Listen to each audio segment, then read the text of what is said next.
Hey guys, Tech Flash here, and this is the all-new Realme Book. Yes, this is a laptop which was just released by the well-known cell phone manufacturer Realme, and before I unbox this device, let me go ahead and tell you that Realme is actually now starting to push the boundaries of what they have been comfortable with for quite some time. Realme is primarily and mostly known to many of us as a cell phone manufacturer that sells top-of-the-line smartphones at a very affordable cost, which is basically the whole purpose of Realme. And that is exactly what we are witnessing today. But now, instead of smartphones, they are implementing the same strategy with laptops, and that means that a lot of the top-tier brands like Acer, Dell, HP, Lenovo are about to have a run around and a serious competition. One of the reasons for this is basically that companies like Realme have already been widely in circulation amongst a lot of people who are using Realme phones. These companies are known to create very pocket-friendly devices, which simply translates to more sales, and that further translates to more recognition. So when you go ahead and tell someone that Realme came up with a laptop which is a budget-friendly one, yet ticks all the major boxes, chances are that it's going to do well, and especially in locations such as Asia where value for money is kept a priority. Now let me just mention that this is first exclusive hands-on unboxing and review of this laptop.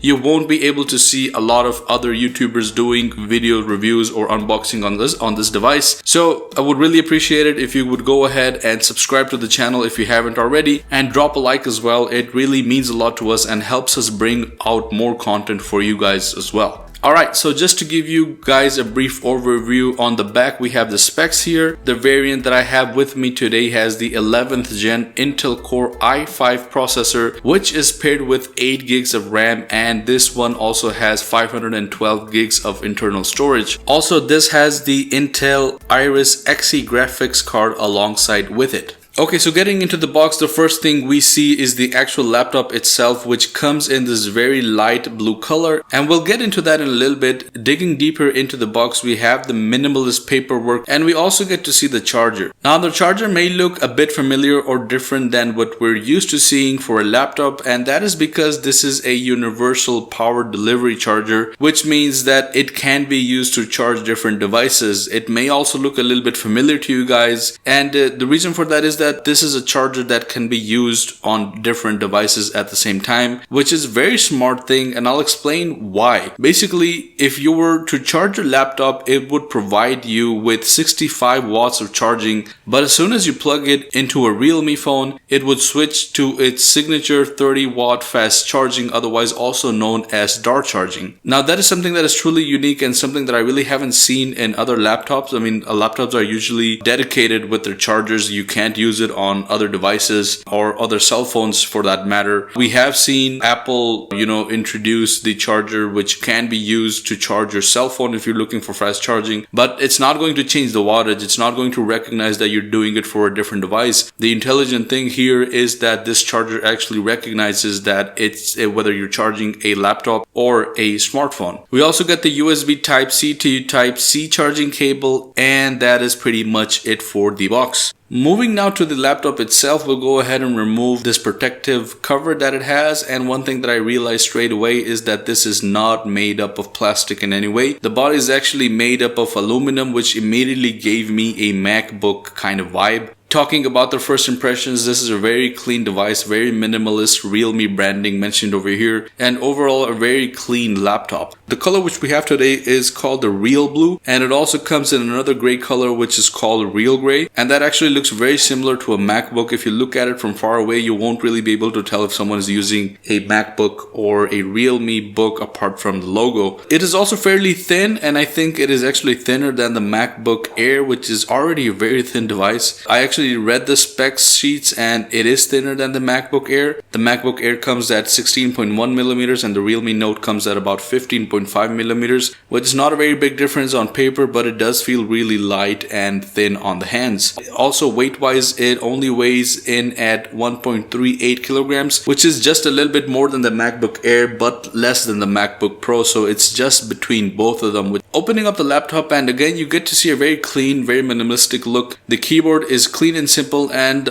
I gotta say that it again gives me the MacBook keyboard type layout. And even the fonts are very similar. Even the trackpad has a very decent size, and it again gives me a MacBook vibe. I actually have the MacBook here, so if we compare it with it, you can actually see that the size difference for both the trackpads is not really that much. And even the keyboards, you can look at the fonts and the way it's laid out, it really looks a lot like a MacBook. We also have a very small pinhole type front camera, which if you can barely see, that's one of the reasons why we're able to see a very thin bezel. A lot of the times the camera takes up so much space that the bezels are kept very thick. This time the bezels were kept at a very minimal, and it is actually a 90% screen to body ratio, which gives you more real estate than a MacBook at the moment. Talking a bit more about the display, the Realme Book comes with 14-inch display, which has a resolution of 2160 by 1440, which basically in other words is 2K resolution. It also has a maximum brightness of 400 nits and 100% sRGB color gamut. Moving on to the sides, let's check out the port situation. I'm happy to say that we have a little bit of everything. On the left side, we have two USB-C ports, and one of them is actually a Thunderbolt 4. On the other end, I am happy to report that we do have a regular USB port, which is something that is rare nowadays. A lot of laptops are starting to remove this, but I'm happy to tell you guys that this does have a regular USB type A port in case I want to plug in a mouse. I don't have to go out of my way to buy a dongle or anything like that. And we also get to see a headphone jack. On the back, again, we have a very clean look with some fan vents for the heat sink. We actually have two fans, which Realme calls the dual fan storm cooling system, which is designed to dramatically decrease the fan noise. If we move a little bit closer, you can actually see that it comes with official Windows 10, which will be upgradable to Windows 11. So this already has Windows 10 installed in it. Also, if we look at the speakers, we have two speakers which are powered by Harman Kardon, which is nice to see. Now, talking a bit about the specs, I did mention that we have the 11th gen Core i5 processor, and I'm glad to see that Realme went ahead with the 11th gen because it is a very well performing chip. In all actuality, AMD was actually leading in terms of processors and was beating Intel up till the 10th gen chip, but the 11th gen chip have actually been proving to give AMD a bit of a competition. Having said that, I'm going to run a couple of benchmark tests which will provide you a much better idea of the performance and capabilities of this laptop. The first test that I will be running is going to be the PC Mark, which provides a score of 4600 when we ran the test. To give you guys an idea, a very good score would be anything above 4000. This one scored 4600, which is very decent. The next test is going to be done on a Cinebench R23, which will run both on multi-core and single-core tasks.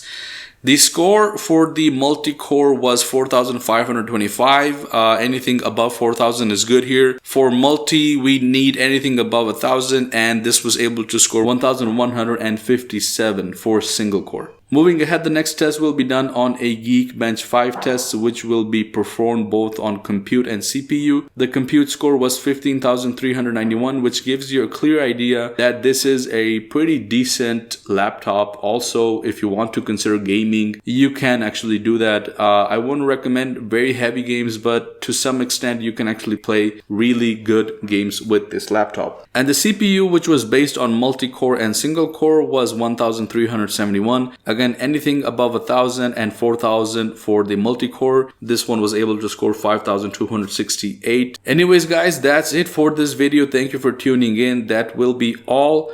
Please remember to like if you enjoyed the video, subscribe if you haven't already. As I said, it does mean a lot to us and it helps us bring out more content for you guys. Make sure to press that notification bell as well so you guys don't miss out on anything. And thank you once again for watching, and I'll see you guys in the next one. Peace out.